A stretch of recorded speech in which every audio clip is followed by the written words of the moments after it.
how to create a gooey, oozy background or layer or overlay in Photoshop, PC or Mac. First thing, edit and fill.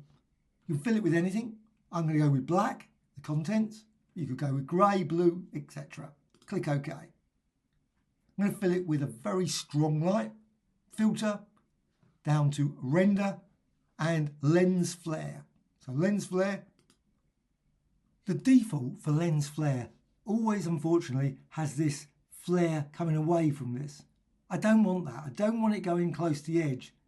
So I want to move that. So just click there on that flare there and just drag it down so it's central to that position. You can, of course, just decrease the brightness if you want and do that, move it out there. But just try and avoid the edge. Of course, you could always go and use brushes to add very intense, bright design as well. That will be just as good. And you can modify the brightness. Key thing is, avoid going over the edges. Though, unfortunately, it's not going to be a seamless design anyway. So keep that to about 100%. If you push it too high, it will just go flying right off the edge and really doesn't look so great. So about 100%, 50, click OK. So you've got your lens flare. I'm going to distort it now. So go, and I think it looks fine, just looking around the edge. Yes, it doesn't look like it's gone over the edge. But filter, distort, and there's a variety of different distortions here. I'm going to go with wave. Wave's a really quite nice one. Very powerful filter. Got lots of great little features and you can reapply it multiple times and all those sort of things. Would be nice if there was a few additional features though. Wraparound. Got wraparound set here. Doesn't create a seamless tile. Be nice if that. It should really do that when it says wraparound. Looks like it wraps around. Doesn't seem to. Wavelength. You can obviously set these values and change them, tweak them, and you can get more or less of the image.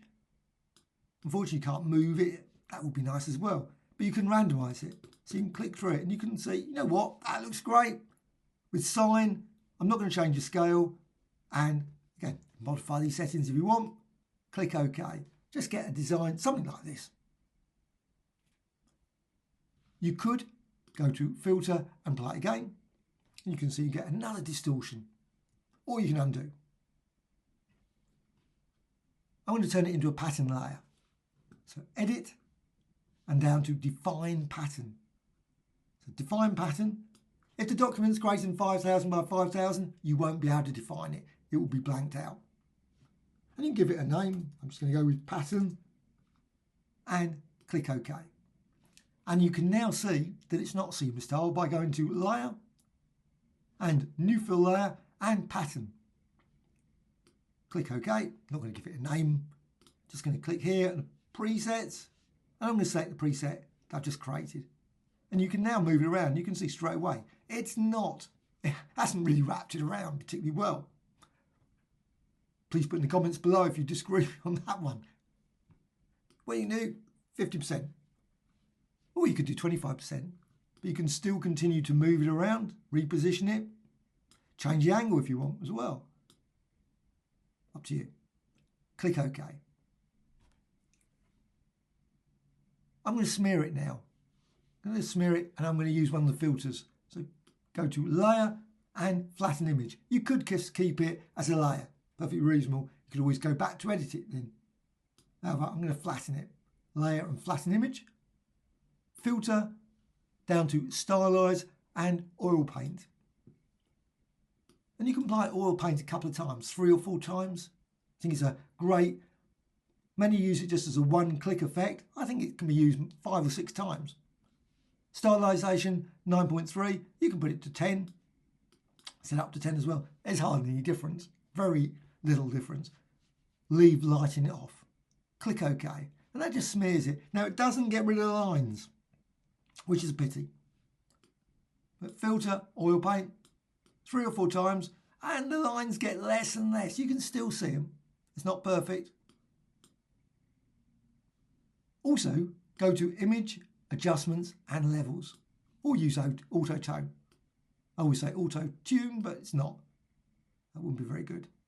And you can change this, the input levels there on levels. And you can see, again, you've got this problem with this line, but it does brighten it up a bit. click OK. Duplicate a layer. You can just see over here in the layers panel. You can also just click here to unlock it. If you want to unlock it, you can unlock layer and you can do variety of other things. You can resize it, etc. But you can duplicate it. So go to layer and duplicate or use shortcuts. Click OK. I'm going to rotate it now. Just go there to the move tool and rotate it. And you can rotate it 180 degrees. Of course, if you make a document that's 1000 by 1000 or 2000 by 2000, you can rotate it maybe by 90 degrees, just as easy. Or resize it. So you've got that, press return, always remember to do that. And then go to the blending modes in the layers. Here's all the blending modes for that layer. And you can see darken, lighten, and difference. And difference is really always a nice one. Sometimes it also makes it very noticeable there, that line there. And then you can flatten it. So layer and flatten image. Again, go back to smear and just apply a little bit of smear in there just to drag that down. Just a few places where I can really see those lines that really stand out a little bit too much for my taste. Just drag that. And you can always, of course, drag that light. Just click on that center. So go to that central part and just drag it. And I think it's nicer when you've got that bright light if you want to make some really nice. And you can click on that again, just drag that around there.